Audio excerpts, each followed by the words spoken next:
Y ahora vamos a entrar en una enseñanza del apóstol Pedro sobre la santidad. Nos vamos a ir despacito, entonces vamos a mirar únicamente un solo versículo, el versículo 13 del capítulo 1. Si es usted tan amable, hermano, de abrir las escrituras para que la lea juntamente conmigo. En Primera de Pedro, capítulo 1, vamos al versículo 13, donde el apóstol Pedro dice: por tanto, o sea, después de lo que enseñó, de lo que dijo, la prueba de vuestra fe y todo lo que estuvimos hablando en los últimos seis semanas, hermanos, que estuvimos mirando los primeros 12 versículos, ahora dice por tanto, y va a comenzar a hablar sobre la santidad. Pero antes de hablar de la santidad, quiere dar una introducción. Y en la introducción dice: ceñid los lomos de vuestro entendimiento, sed sobrios y esperad por completo en la gracia que os traerá cuando Jesucristo sea manifestado. Ahora, permítame, hermano, leerle otra versión para que entienda un poquito, porque hay un poco de confusión en esta porción cuando dice: ceñid los lomos de vuestro entendimiento. Otra versión dice: por eso, preparen la mente para actuar. Tengan dominio propio. Pongan toda su esperanza en la gracia que se les dará cuando Jesucristo se manifieste. Permítame volverlo a repetir, ¿sí? Esta versión. Por eso, preparen la mente para actuar. Tengan dominio propio.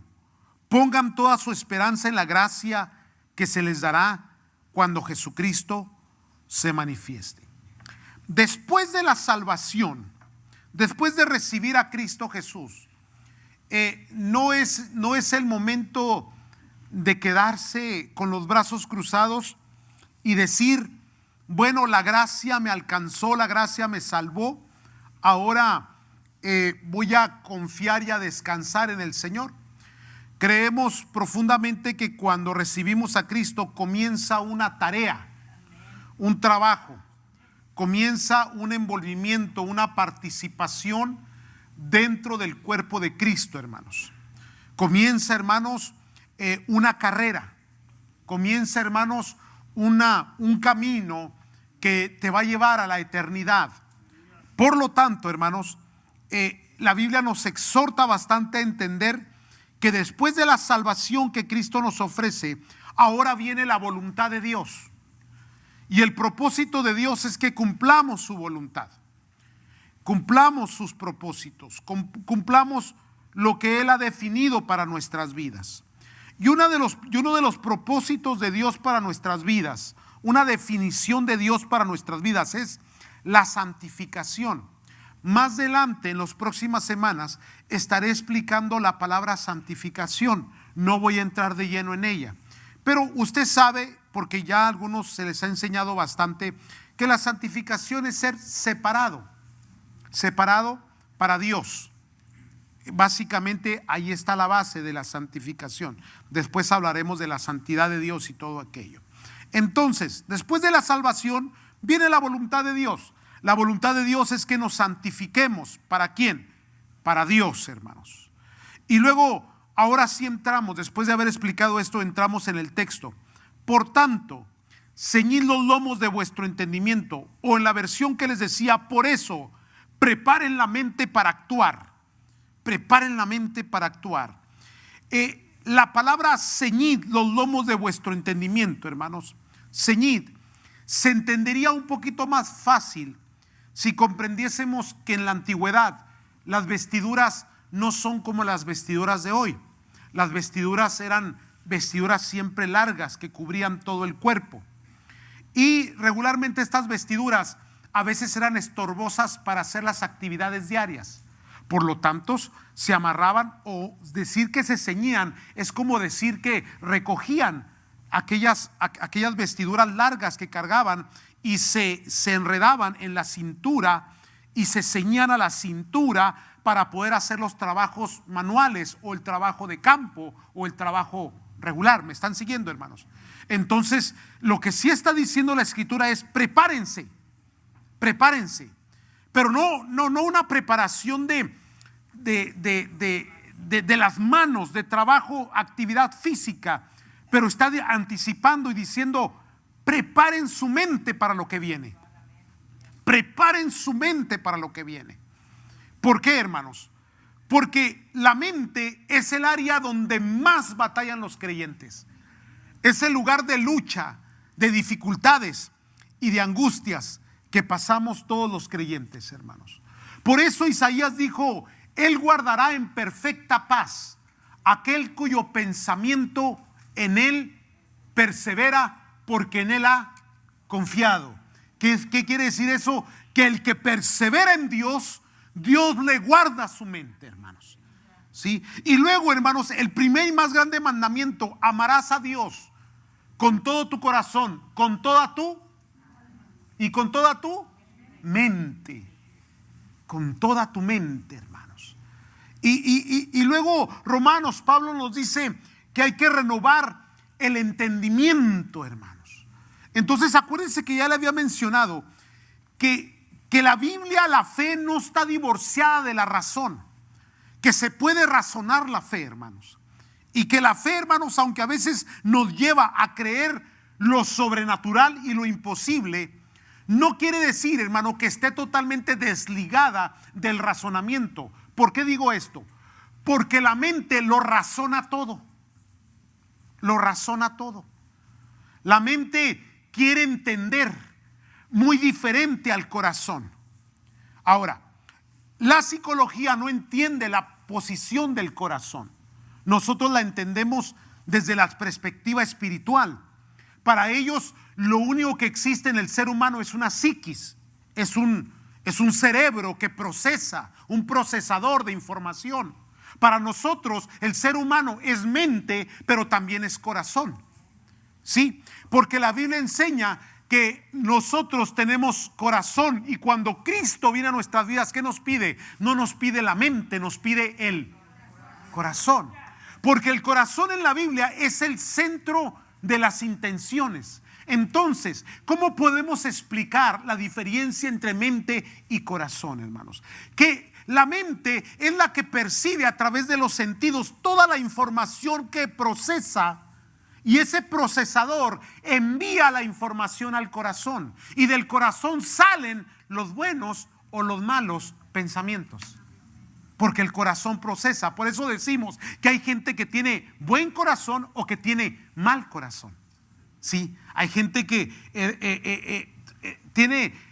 no es que su mente esté mal, es el corazón el que está mal. Por eso nosotros creemos que el que le entrega su corazón a Cristo le está entregando el centro de las intenciones. Le está entregando el centro de su alma y todo su ser a Dios, hermano. Y Dios toca ese corazón, lo restaura, lo renueva, lo hace nuevo para la gloria de su nombre. Pero se queda el pensamiento, el que razona, el que piensa, el que no duerme. ¿Sí? Y ahí es donde se vuelve una batalla campal entre una intención de un corazón renovado y pensamientos que vienen de afuera del mundo, información que vienen a tu mente, hermanos. Por eso quería ver esta otra versión donde dice: preparen la mente, porque ahí viene una batalla. Entonces la versión Reina Valera dice: ceñid los lomos de vuestro entendimiento, cíñanse, o sea, guarden, protejan esa mente. Y luego enseguida dice: sean sobrios. La versión nueva, la otra versión dice: tengan dominio propio, que después vamos a estar hablando del dominio propio porque Pedro lo menciona continuamente. Pongan toda su esperanza en la gracia que será dada cuando Jesucristo se manifieste. O la versión Reina Valera dice: y esperad por completo en la gracia que os traerá cuando Jesucristo sea manifestado. Entonces, lo que está diciendo la Escritura es que nada los estorbe cuando vayan a poner su mente a trabajar para Dios. Que nada les estorbe cuando ustedes se propongan en su mente servir a Dios. El corazón los impulsa a servir a Dios, pero el razonamiento comienza, hermanos, a sofocar las ideas del corazón. Por ejemplo, a veces que tú sientes hacer algo y te brota del corazón y tienes la intención de hacerlo y te propones hacerlo, pero después vienen los pensamientos. Pero es que no tienes tiempo, pero es que tú tienes otras cosas más importantes que hacer, pero es que ¿cómo se te ocurre dar esa ofrenda si no tienes? Y cuánta cosa comienza a cruzar por tu mente. Por eso siempre hemos creído que la primera intención es la buena. La segunda ya lleva razonamiento. Y regularmente no es un razonamiento bueno, sino un razonamiento común. Del común. ¿Me están siguiendo, santos? Ahora bien, ¿cuál es el significado del término mente en la Biblia? En lo que aquí se refiere en Pedro. Se refiere al estado consciente, pero una conciencia no humanista, una conciencia espiritual. Conscientes no solamente de lo que nos rodea, de nuestro entorno, pero conscientes de la presencia de Dios. Conscientes no solamente de la existencia de Dios, pero de la presencia de Dios en nuestras vidas. Entonces, cuando entiendes que Dios está presente, entonces es cuando puedes comprender lo que significa santidad.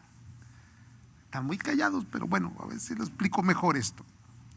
Hay una conciencia espiritual del creyente, es decir que su relación está consciente de la presencia de Dios.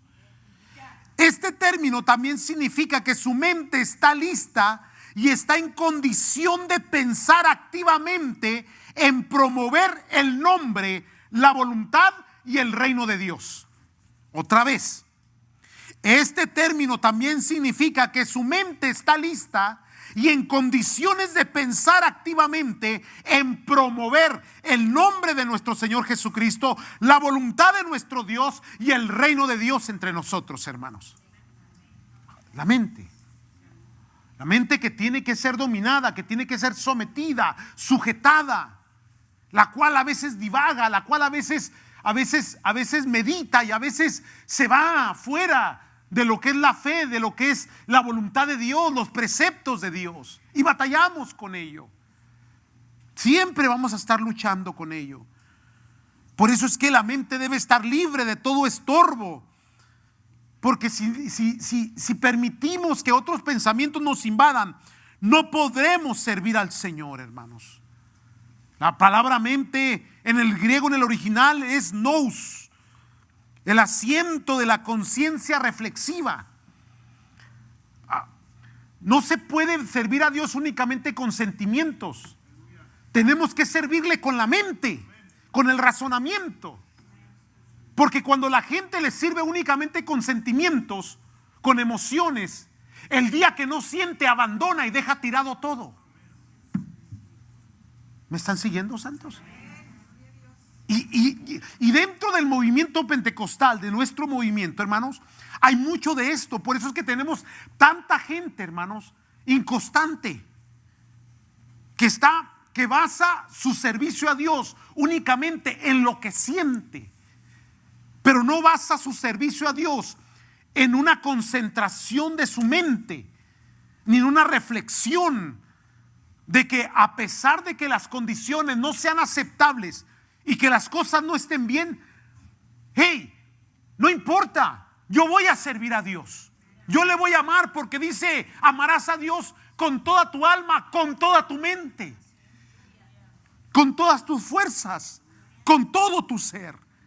Entonces esa mente es el asiento de la conciencia reflexiva, comprendiendo las facultades de la percepción y la comprensión, de los sentimientos, del juicio y de la determinación, determinados a servir a Cristo. Ahora imagínese, hermano, solamente imagínese, ¿por qué yo golpeo tanto a las emociones humanas?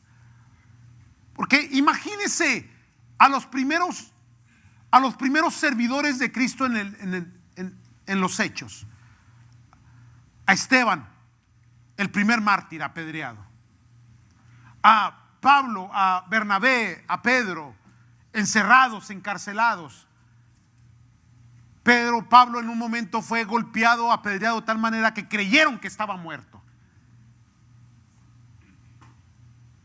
Sí, gente que estaba determinada a servir a Cristo, aún a costa de su propia vida. Cuando el día de hoy, si no siento, no voy. O sea, si no me hace sentir, no se puede determinar nuestro cristianismo, hermano, por lo que nuestro cuerpo siente o no siente. Nuestro cristianismo está determinado por la fe en Cristo Jesús, hermano. Por la voluntad de Dios, por los propósitos de Dios. Entonces Dios dicta su voluntad. Y su voluntad no se cuestiona. Se obedece. Ocasionalmente no nos gusta, porque no es ni apetecible, ni a veces es, hermanos, que nos agrade, porque somos forzados a estar en situaciones muy comprometedoras. Pero Dios nos enseña a amarle y a servirle, aún en condiciones no aceptables. Se oye como regaño, ¿verdad? Entonces, el diccionario secular dice que es un conjunto de capacidades intelectuales de una persona. Conjunto de capacidades intelectuales. Es que a Dios se le sirve con lo intelectual. Se le sirve con lo mejor de ti. Con todo tu ser. Espíritu, alma y cuerpo. No me venga con esas cosas de que, ay, estoy en el espíritu en la iglesia, pero estoy acá en la casa. No.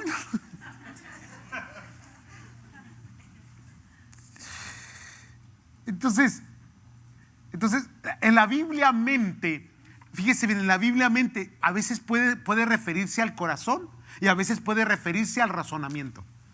Corazón y razonamiento. Recuerde, el corazón es el centro de la intención. Está en el alma. Es espiritual. ¿Okay? La mente es aquel cerebro que procesa información. ¿Sí? Entonces, hermanos, allí es precisamente donde tenemos que aprender a que la mente se tiene que disciplinar. ¿Sí? El corazón ama y sirve al Señor, pero puede percibir la información equivocada si la mente procesa información errónea. El mundo continuamente te está invadiendo tu mente. Tus oídos, tus ojos, tus deseos carnales están percibiendo información que luego envías al corazón. Y si es un corazón bueno, ¿verdad? Sano, va a rechazar. Le va a mandar la información a la mente. Tienes que pensar en otra cosa, ingrato. Me estás mandando pura basura. Por eso es que tu mente debe de estar participando, envuelta en la lectura de las escrituras, el texto, la oración y el servicio a los santos. Ya me amolé. Escrituras, Efesios 4, 17 al 24, para explicar un poquito más esto, ¿sí? ¿Siguen aquí todavía, hermanos? Es enseñanza, por favor, es enseñanza. No espere que se aparezca un ángel ahorita. Espere. Mire, Efesios 4, 17, ¿lo tienen? Esto pues digo y requiero en el Señor. Estoy en el Efesios, la carta a los Efesios, en el capítulo 4, leyendo el versículo 17. Esto pues digo, el apóstol Pablo, y requiero en el Señor, que ya no andéis como los otros gentiles, que andan ¿en dónde? ¿De qué? De su mente. la vanidad de la mente. No podemos ser gobernados por los pensamientos erróneos, equívocos, vanidosos, pecaminosos. Se batalla, claro, se lucha, pero no podemos ser gobernados por ellos, hermanos. Versículo 18. Teniendo el entendimiento entenebrecido, ajenos a la vida de Dios, por la ignorancia que en ellos hay, por la dureza. Ve cómo ahí están los dos. Dureza de corazón e ignorancia en la mente. Por eso es que tu mente debe llenarse de información. Hermano, hay que leer la palabra. Hay que saturarse de conocimiento. Otro problema que tenemos también nosotros los pentecostales es que no nos gusta leer, no nos gusta estudiar, no nos gusta. Todo lo queremos encerrar otra vez en las emociones. No, hermanos, hay tiempo en el cual se tiene que informar, se tiene que enseñar. Bíblicamente esto se llama discipular. Discípulo es el que va a ser como su maestro. ¿Quién es el maestro por excelencia? Jesucristo. Y Jesucristo enseñaba. Enseñó con parábolas.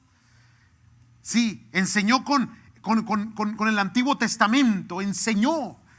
Porque Él quería que el entendimiento se saturara de un conocimiento de Dios. Porque las personas que fallan, las personas que abandonan, las personas negligentes, son aquellas personas que ignoran la voluntad de Dios. Los que tienen el conocimiento de Dios saben cuáles son las riquezas, cuáles son los tesoros que Dios les ha dado, y por lo tanto lo abrazan, lo cuidan, lo buscan, aman el conocimiento de Dios. Y entre más conocen a Dios en su mente, su corazón más se enamora de Dios, hermano. Y más abrazas las enseñanzas que después te son útiles para cuando las emociones lo necesiten. Entonces llenamos nuestro corazón, pero llenamos nuestra mente también. Llena tu mente. La casa de Dios, la palabra del Señor, el discipulado, la instrucción, la enseñanza, para que no se te vaya a entenebrecer tu entendimiento y vayas a estar ajeno a la vida de Dios por la ignorancia que se puede apoderar de ti y endurecer tu corazón. Estoy parafraseando ahí, hermanos.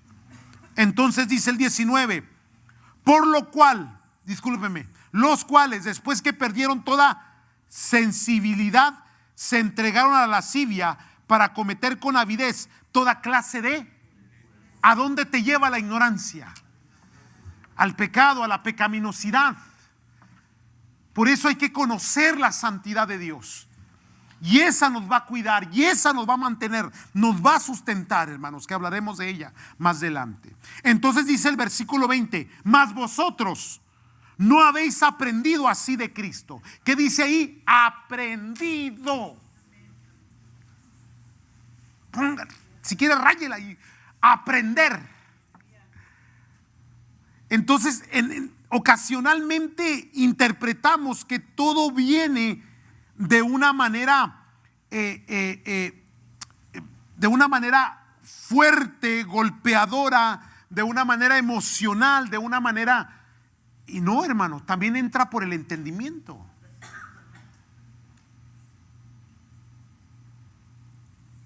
Versículo 21. Si en verdad le habéis ¿qué? Y habéis sido por él conforme a la verdad que está en Jesús. Entonces, ¿qué es el oído?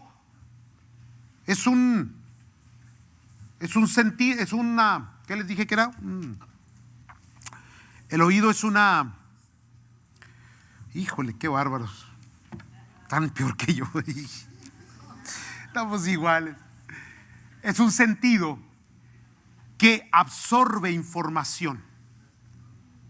Sí, absorbe, o sea, percibe información. Cuando alguien te habla, tú oyes y procesas. Ahora, cuando no hay una concentración, ¿qué pasa? Es como el hombre, que el hombre le habla si no entiende, ¿verdad? Díganme los varones. ¿Cómo te fue hoy? O sea, nomás está reaccionando a lo que oyó. Ocasionalmente en la iglesia les digo, levanten la mano todos los que están mal, o digan amén todos los que están arrastrando la cobija, y amén, dice, porque están reaccionando nada más, pero no están procesando lo que está diciendo Pedro. Es esto: preparen su mente para que su mente procese la información correcta, absorba, que tenga un oído a las enseñanzas, a la verdad que está en Cristo Jesús, hermano. Percibir, procesar, para luego poner en práctica. A veces no sabemos hacer las cosas porque no tenemos el conocimiento. Sí necesitamos intelectuales, sí necesitamos cerebros.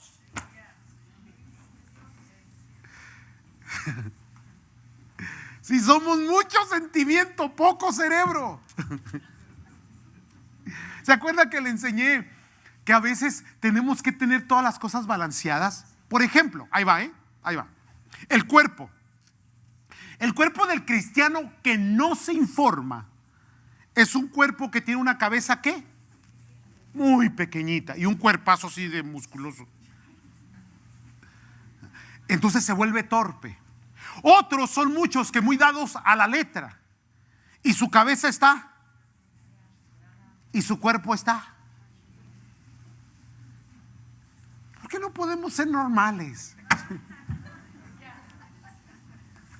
¿Están aquí todavía, hermano? Qué bueno es el Señor, ¿verdad que sí? Si en verdad le habéis oído y habéis sido por él enseñados conforme a la verdad que está en Cristo Jesús. 22.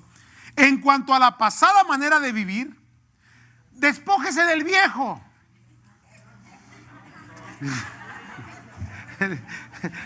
De la antigua manera de vivir, por favor. Dice que está viciado conforme a los deseos engañosos. Ahora, ¿a quién le está hablando? A creyentes. ¿Qué significa? Que todavía cargamos naturaleza pecaminosa en nosotros, hermanos. Y que dentro de un discipulado, de una enseñanza y de una instrucción, usted y yo nos estamos capacitando para desechar toda malicia, sacar de nosotros toda pecaminosidad, porque la voluntad de Dios es nuestra santificación. Híjole, qué aburrido esto. Bueno, porque tenemos que despojarnos del viejo hombre que está viciado conforme a los deseos engañosos. Versículo 23. Y renovados en el espíritu de, ¿qué dice su Biblia? La mente se renueva continuamente, porque la mente es el procesador y le entran virus. Los que saben de computadora me entienden. Tiene virus. ¿Qué pasa cuando una computadora tiene virus? Se vuelve torpe, ¿verdad que sí? Lento. No procesa la información bien y rápido. Ahora, ¿de dónde vienen los virus? De websites maliciosos. ¿Qué se anda metiendo usted en esos websites? Ya le está cayendo el 20, ¿verdad?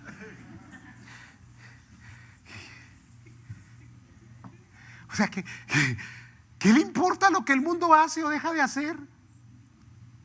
¿Aló? ¿Y hay hermanos que traen virus? ¿Hay que darles un antivirus? Santo Dios. Siguen aquí todavía. Renóvate en el espíritu de vuestra mente. Versículo 24. Y vístete del nuevo hombre creado según Dios en la justicia. ¿Y qué dice su Biblia? ¿Y santidad de qué?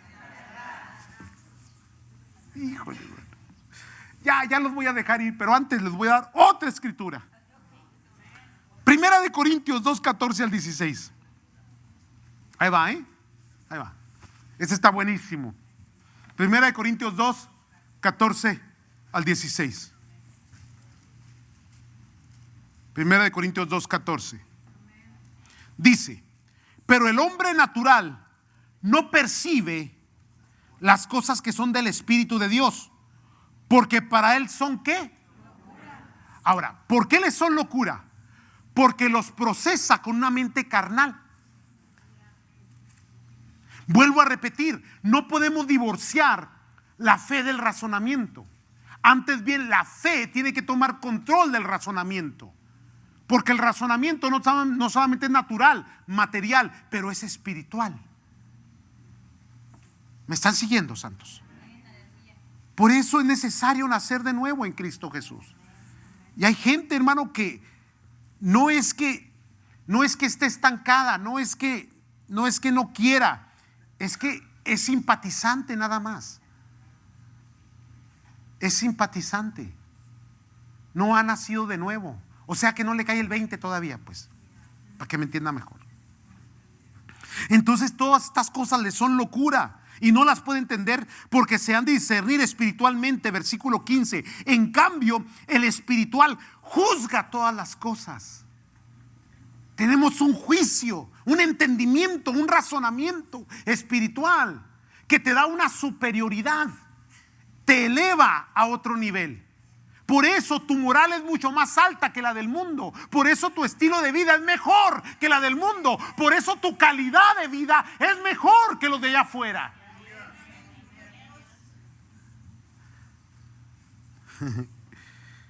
Pero él no es juzgado de nadie, porque el mundo no te puede juzgar a ti. Tú lo juzgas a él. Tú lo entiendes, la gente no lo entiende. Sí, por eso es que hay personas que hay que ser pacientes con ellas, porque acuérdate que así eras tú. ¿Se acuerdan que éramos medio necios? Algunos, como yo, éramos medio tarugos, así que no. Hasta que vino el Señor Jesús y nos cambió, nos transformó, y se cumple lo que dice el versículo 16. Porque ¿quién conoció la mente del Señor? ¿Quién lo instruirá? Mas nosotros tenemos la mente de Cristo. Ve, ya no dice el Espíritu de Cristo, ya no dice el corazón de Cristo, dice la mente de Cristo. Un razonamiento, un entendimiento correcto, una interpretación correcta. Y por lo tanto, cuando tenemos una interpretación correcta, con la información correcta, se toman las decisiones correctas. Muchas de las vidas están arruinadas porque se tomaron con información incorrecta, porque no pudo discernir la información espiritual que provenía de lo alto. Amén, amados. Yo sé que estuvo medio aburrido esto, medio fastidioso, cansado. Algunos estarán pensando, ¿para qué vine hoy? Me hubiera quedado a ver la novela o la repetición del partido. Pero bueno, ya llegó, ya está aquí. Así que se aguanta. Ponga su mente en el Señor. Amen a Dios de todo corazón. Llénela de la palabra de Dios. Hermano, si es posible, si tiene la capacidad, yo sé que esto no es para todos, pero si Dios le ha dado la capacidad, memorice los versículos, memorice la palabra del Señor y repítela en continuidad en su vida, y le va a hacer de mucho bien. Amén, amados. Pongámonos de pie.